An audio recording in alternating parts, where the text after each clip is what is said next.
Во септември 2020 година Регулаторна комисија за енергетика ги измени правилата за снабдување со топлинска енергија во делот на условите, постапката и правните последици од исклучување од системот на топлинска енергија.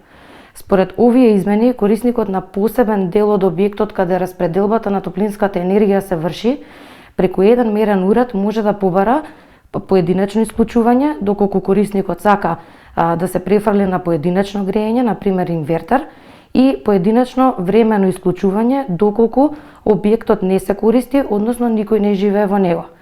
За да има право на поединечно исклучување, барателот треба да ги исполни следните услови. Прво, треба да обезбеди писмена согласност за исклучување од мнозинството од вкупниот број сопственици на посебни делови од зградата. Второ, системот на кој планира да се приклучи или системот за поединечно грејење, кој што ќе го користи, да ги задоволува условите за ефикасно поединечно грејење. И трето, системот на кој планира да се приклучи или системот за поединечно грејење, кој што ќе го користи да обезбедува подобри енергетски перформанси и да е еколошки поприфатлив, како и да го намалува користењето на примарна енергија во споредба со системот за централно грејење. Дополнително, лицето треба да ги има подмирено и сите доспеани трошоци и обврски спрема снабдувачот. Според ова, обемот и количеството на потрошената електрична енергија не се услов за ослободување од системот на централно грејење, но тие се релевантни да се утврди дали лицето ќе има обврска да плаќа фиксен дел од вкупниот надоместок согласно мрежните правила.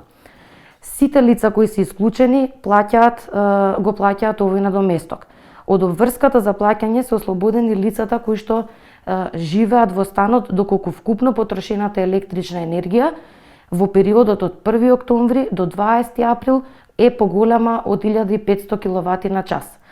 Од тука лицето има право да побара, како има и право да му се одобри да биде исклучено од системот на централното грејење, доколку ги исполнува сите овие кажани претходно услови поврзани со согласност и со енергетската ефикасност на објектот, при што количеството електрична енергија не игра никаква улога, но сепак е важно за да се утврди дали лицето ќе го плаќа фиксниот надоместок или не.